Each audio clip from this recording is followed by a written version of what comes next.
So tell me about your business. So you have it's Party and Diet Elite Physical Training. So how did you start it and what's the focus? So I started because I started my fitness when I competed myself, and I started a gym. I opened a gym called Elite Personal Training Gym, and the reason why I started it is because people started asking me for advice constantly, and I thought to myself, well, if I give advice and help people, I might as well have a place where they can come to, Sure. and that's how it really started. It found me, and it's not like I said, oh, I want to be a trainer and I want to do this. And but before I started training people, I really wanted to be certified, and I went to college for it and got a degree in nutrition and fitness and TRX, and did all the things that were interesting to me, that I wanted to know and have the knowledge of. And then I started Party and Diet out of, people always told me, "Oh, you must be not having a social life because you're always in shape." And I love dancing. I love having a good time. I love having the glass of champagne on the weekend and have my bagels and have my pizza. And I don't limit myself just because I want to be in shape. Now I've learned balance on how to keep it, and that's what I'm teaching. Teaching with my Party and Diet how you can have a social life, how you can travel, how you can have fun and still be in shape with small changes. Yeah, that's great. And I made a bunch of those changes in the last 2 years since I left a really stressful full-time job. And it's a huge combination of things. Just like you said, it's exercise, it's diet, it's moderation, it's all of those things. So many women in midlife, especially women going through menopause, start to not feel great about themselves. They look in the mirror, they don't recognize themselves, and they're not happy with their bodies. I mean, I was looking at an old clip yesterday from like 2.5 years ago of me, and I went, oh my gosh, I can't believe I was wearing that dress. I didn't feel like I looked good.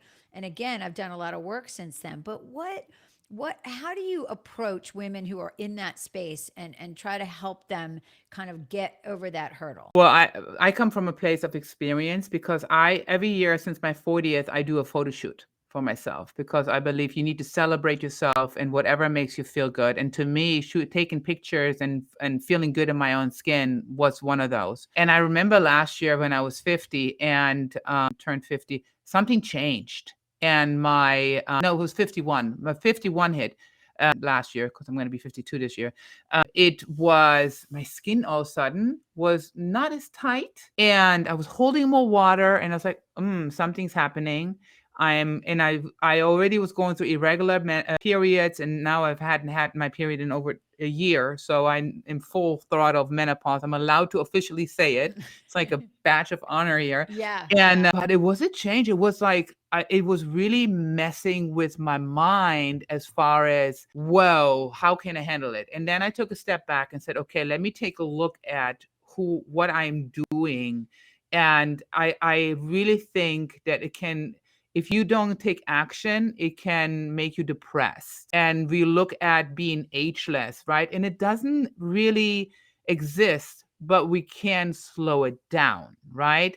And I feel like what is ageless to me is the way I feel, is the way I behave, is the way I think of myself, my positiveness, and also how I'm helping my system. And so I found out that if I do a copper peptide, it helps my skin. It has done wonders for my skin.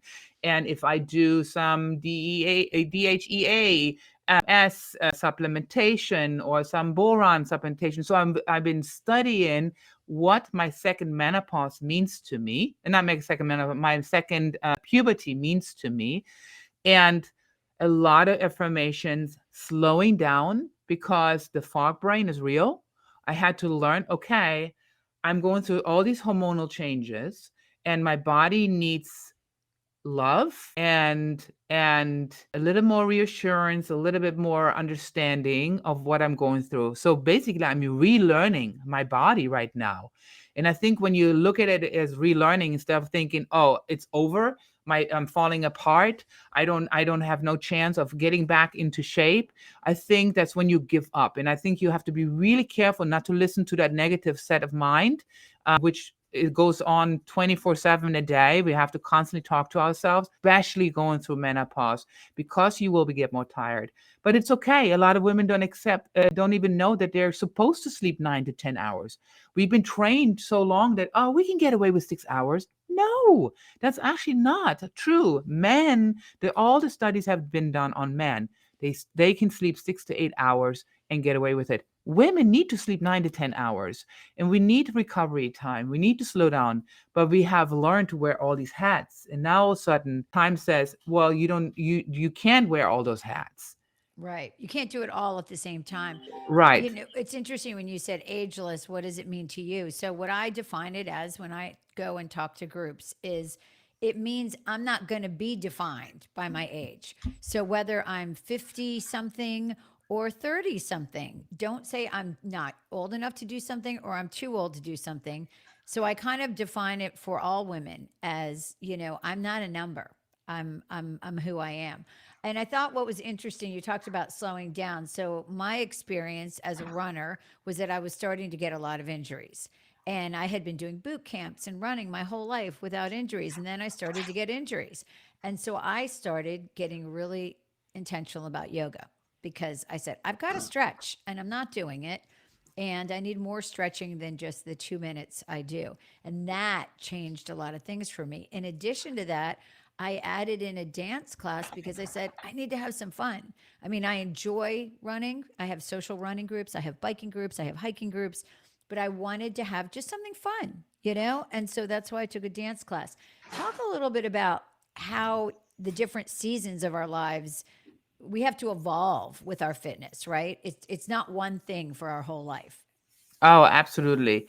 I Everybody that comes to me, I always take a look at their age, their heritage, their DNA. What is in their DNA, and then their lifestyle. And a lifestyle, if it's very stressful, I have to do a different exercises because we have to be careful with the cortisol levels. The age makes a Yes. difference. If I am in 20s and 30s, my testosterone levels and all my hormones are completely different, so I can push my body differently.